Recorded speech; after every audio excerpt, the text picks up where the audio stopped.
নমস্কার বন্ধুরা, জুথিকার রান্নাঘরে সবাইকে স্বাগত। আমার আজকের রেসিপি আলু দিয়ে কাতলা মাছের ঝোল। আমি কিভাবে আলু দিয়ে কাতলা মাছের ঝোল রান্না করি সেই রেসিপিটা আপনাদের সঙ্গে শেয়ার করব। চলুন তাহলে রেসিপিটা শুরু করা যাক।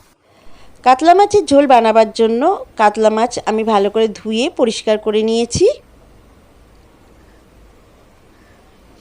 এবারে মাছগুলোকে আমি নুন হলুদ মাখিয়ে নিয়েছি।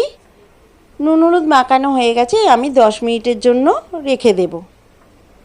রেস্টে রেখে দেব। এবারে একটা মশলার পেস্ট করে নেব। একটা মিক্সিং জারে একটা টমেটো, একটা পেঁয়াজ বড় বড় করে কেটে দেব, 3-4 কোয়া রসুন দিয়ে দেব, আর 6-7টা কাঁচা লঙ্কা দিয়ে দেব। দিয়ে মশলাটার একটা মিহি পেস্ট করে নেব। মশলাটার পেস্ট হয়ে গেছে, আমি এক সাইডে রেখে দেব। এবারে গ্যাসের উপর কড়াই বসিয়ে সর্ষের তেল দিয়ে আমি মাছগুলোকে ভেজে নেব। মাছগুলো এক পিঠ ভাজা হয়ে গেলে অপর পিঠটা ভেজে নেব।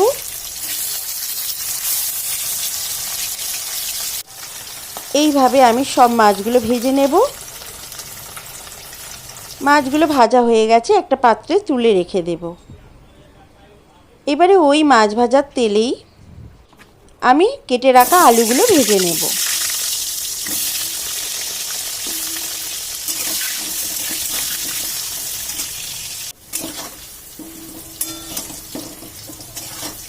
আলুগুলো হালকা বাদামি কালার ধরে এলে ভাজা হয়ে গেছে।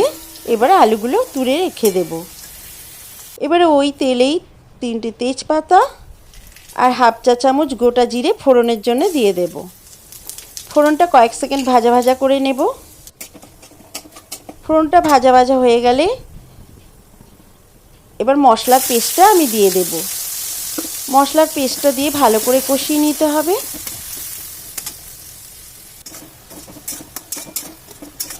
আঁচটাকে আমি মিডিয়াম টু হাইতে রেখেছি। ভালো করে মশলাটা কষিয়ে নেওয়া হয়ে গেছে। এবারে এখানে আমি 1 চা চামচ আদা আর কাঁচা লঙ্কার পেস্ট দিয়ে দেব।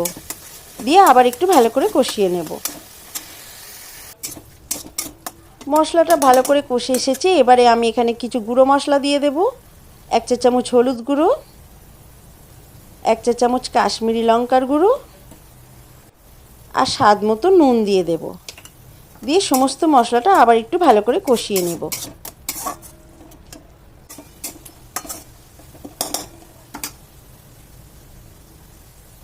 মশলাটা কষে এসেছে। এবার একটু আমি জিরে গুঁড়ো দিয়ে দেব। জিরে গুঁড়োটা দিতে ভুলে গিয়েছিলাম। জিরে গুঁড়োটা দিয়ে আবার একটু মশলাটা কষিয়ে নেব। মশলাটা থেকে যখন তেল ছেড়ে দিতে আরম্ভ করবে তখন মশলাটা সম্পূর্ণ কষানো হয়ে যাবে।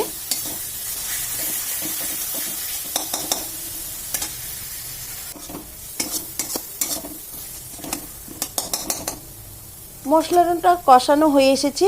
এবারে আমি একটু অল্প চিনি দিয়ে দেব। চিনিটা দিলে এই মাছের ঝোলের কালারটা খুব ভালো হয়। চিনিটা দিয়ে আবার একটু কষিয়ে নেব।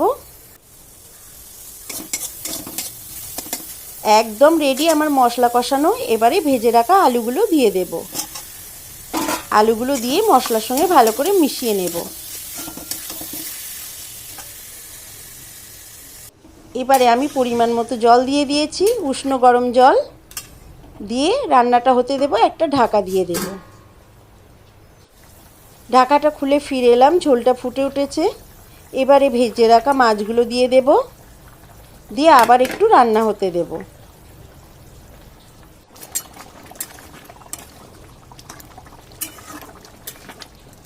ঝোলটা কমে এসেছে, আলুটাও সেদ্ধ হয়ে গেছে।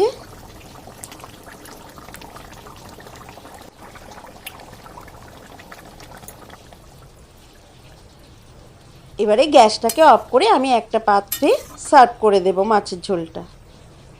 একদম রেডি আমার কাতলা মাছের আলু দিয়ে ঝোল। আমার ভিডিওটা যদি ভালো লাগে তো একটা লাইক করবেন, কমেন্টস করে জানাবেন কেমন লাগলো। আর আমার চ্যানেলটা সাবস্ক্রাইব করার অনুরোধ রইল। সবাই ভালো থাকবেন, সুস্থ থাকবেন। আবার ফিরে আসবো একটা নতুন ধরনের রেসিপি নিয়ে। আমার ভিডিওটা দেখার জন্য সবাইকে অসংখ্য ধন্যবাদ।